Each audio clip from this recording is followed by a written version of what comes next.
আচ্ছা বলেন তো, আজ থেকে ৩০ বছর পেছনে ব্যাক টু দ্য হিস্ট্রিতে যদি আমরা যাই, ৭০-এর দশকে, ৮০-র দশকে বাংলাদেশের কোনো একটা গ্রামের কথা, একটা পল্লীর কথা আপনি একটু চিন্তা করেন তো।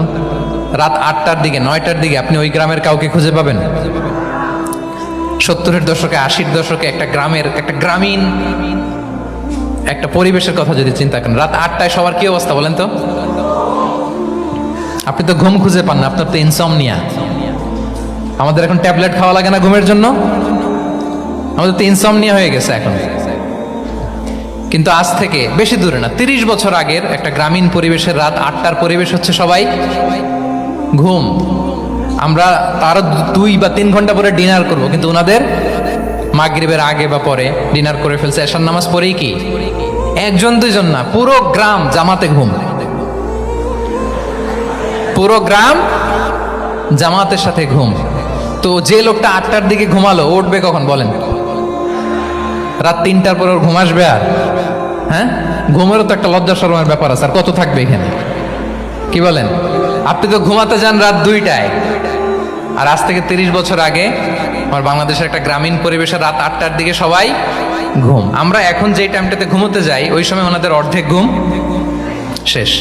ফজরের নামাজ পড়ে আমাদের বাপ চাচারা কি করতো? হ্যাঁ, একটু ব্যাক টু দ্য হিস্ট্রিতে তাকান না। ফজরের নামাজ পড়ে এক বল পান্তা ভাত খাইতো। আমরা তো এখন এতটুক খাইলে আমাদের এটা বার্ন করার জন্য দৌড়াইতে হয় ৫ কিলো, জিমনেশিয়ামে যাইতে হয়, কত আয়োজন, কত ওয়ার্কআউট করা লাগে।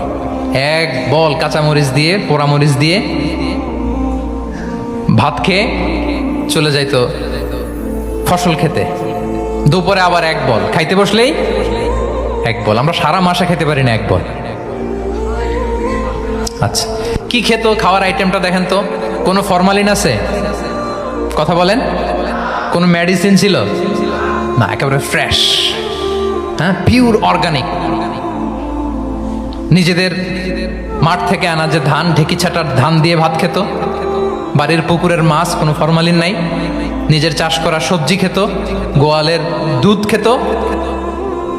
আমরা অনেকে মনে করি যে আমাদের এই যে সায়েন্স অ্যান্ড টেকনোলজিক্যাল অ্যাডভান্সমেন্টের যুগে আমরা বোধহয় খুব সুখে আছি। আমাদের দাদা পরদাদারা বোধহয় এত সুখ করে যায় নাই।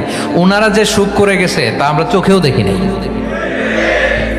আমার দাদা পরদাদারা যে সুখে লাইফ লিড করেছে তার অর্ধেকও আমরা করতে পারি না। তারাই আসলে শান্তির, সুখের, আনন্দের সময়টা তারা কাটিয়েছে। তাহলে সম্মানিত সুধী মণ্ডলী, পুরো আমি আপনাদেরকে বোঝানোর চেষ্টা করছি যে ইসলামিক লাইফস্টাইল নিয়ে why we should talk about Islamic lifestyle, কারণ পুরো সিস্টেমটাকে তারা কোলাপস করেছে।